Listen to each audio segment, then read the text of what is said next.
Okay, let's quickly revise salaries. This is a nice, easy exercise. It's got all the components that you need to look at when you are doing salaries. First of all, I'm going to distinguish between what is a gross salary and what is a net salary. Gross salary, they've actually given you and stated to you that it's 5,000 Rand for this person. It seems to be a shop assistant, a lady that works in your shop. And then the net salary, we obviously need to calculate. So what is this? This is the basic salary. So this is what you start from. That's like your bottom line where you start with. Net salary is what the person will take home. So just two explanations there. That will mean you're going to have to take this 5,000 Rand and take off those deductions that they've listed there. They've said she's going to pay tax of 700. She's going to have some medical aid that's going to be taken out of there, and also some UIF that a lot of people will be claiming right now with Corona because they can't work. Okay, so if you minus that, your answer is 3,810. That is the money, that is the cash that you will give to the employee. What does this mean? You are spending 5,000 Rand on them, but on their behalf, you will pay their tax, you will pay their medical and their UIF. So it's not like this money is disappearing. It's going to three different people or whatever, companies or whatever you want to call them, on their behalf, okay? So that's the difference between the two. Then there's a last one, which you need to ask when you're sitting in your interview, cost to company. What is cost to company? Cost to company is basically the gross salary, which was your basic, the 5,000 Rand, plus some contributions. Just remember, these that I mentioned here, they were deductions. It was coming out of the guy's or the lady's salary. Contributions are some additional benefits that I will give my employees.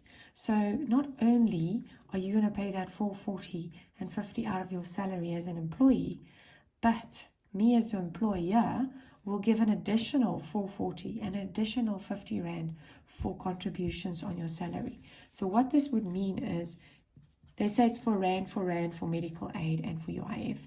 You're getting 5,000 from me, as well as 440, as well as another 50 Rand that's going to go towards. So cost to company will be 5,490. That's how much money we're spending on you. What will be added in there as well is bonuses, if there's bonuses. But like a year, this Corona year for everybody, there probably will be no bonuses. If you're getting paid, it would just be pure gross salary plus contributions.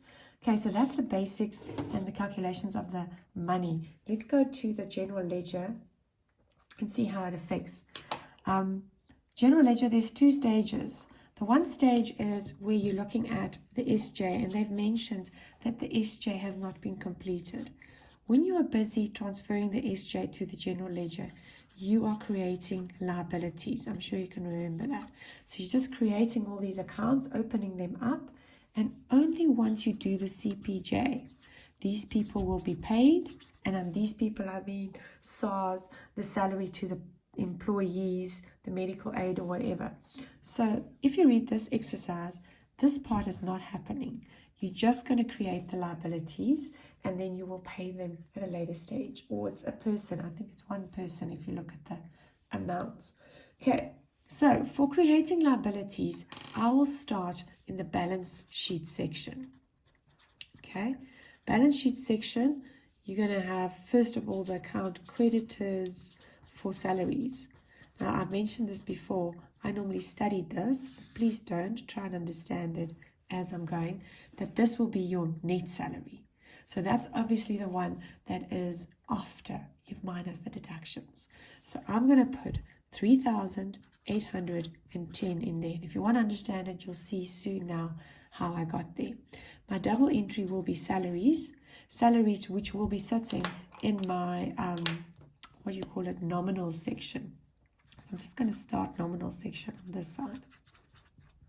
Nominal section, I will have normal salaries and wages like you used to have in grade 8 and 9, but just no bank in there. So the reason of the fact that I'm doing the SJ There's going to be no bank on the left. I'm not paying. I'm leaving this open-ended. This is just liabilities. The payments will probably happen in the next financial year. So that's the first part. That's the queries for salaries. Then I have to list all those things that I have to pay on their behalf. First of all, there's SARS that's in the picture. If you go to your trial balance, you'll see there's no balance for SARS. I don't owe them. I'm obviously up to date with that. So the only amount that I will put in there is the 700 Rand that I'm now adding for this employee. Then I'm going to medical aid. Same story. Medical aid fund. There's no such account in my trial balance, meaning I'm up to date with that. I have been paying that. So only for this month, the 440 that I'm going to take out of that person's salary. And then the UIF fund, also again, I don't see anything other than contributions in there, and I'm not busy with contributions. I'm busy with the part that he or she is paying the employee, and that will be a full 50 Rand. So if you were to add all these amounts, and remember they are the ones at the top that help me work out my net salary, then it will add up to 5,000 Rand. So there's your credit, and then here's your debit, 5,000 Rand. You'll write here sundry accounts. Why? Because there's a whole list. It was for this one, this one, this one, and this one that you got your double entry of 5,000.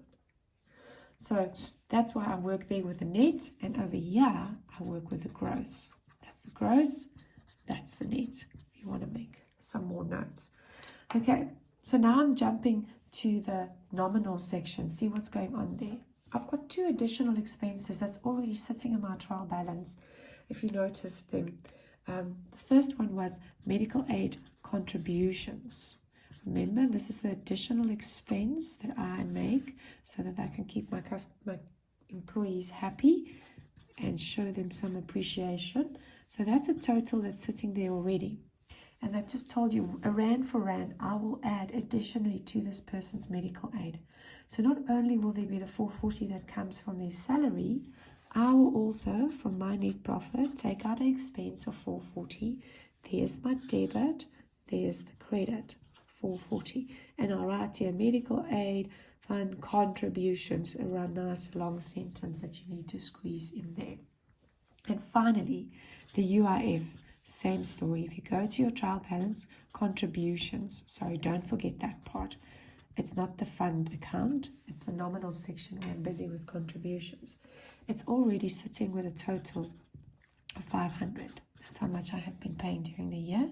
So now, not only is this person going to get a contribution from their salary, but I'm going to pay additionally another expense of 50 Rand. And that is going to go here. I'm going to say UIF contributions, the whole sentence.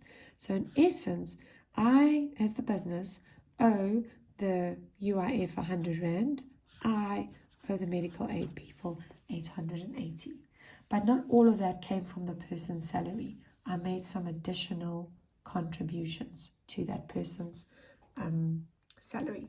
So if you were to add, let me just take a different color. If I take the 5,000 plus this plus 550, I get to this number also, 5,490. So in your nominal section, you can see how much this person is costing you in total, 5 plus that plus that. And in your balance sheet section, you can see how much the person is taking home and how much money you need to pay over to those 3 other entities. And that's it. Sorry, I do need to add this last bit, just for Kirsten's sake. In the financial statements, if you are busy with balance sheet section, you're going to go to the balance sheet.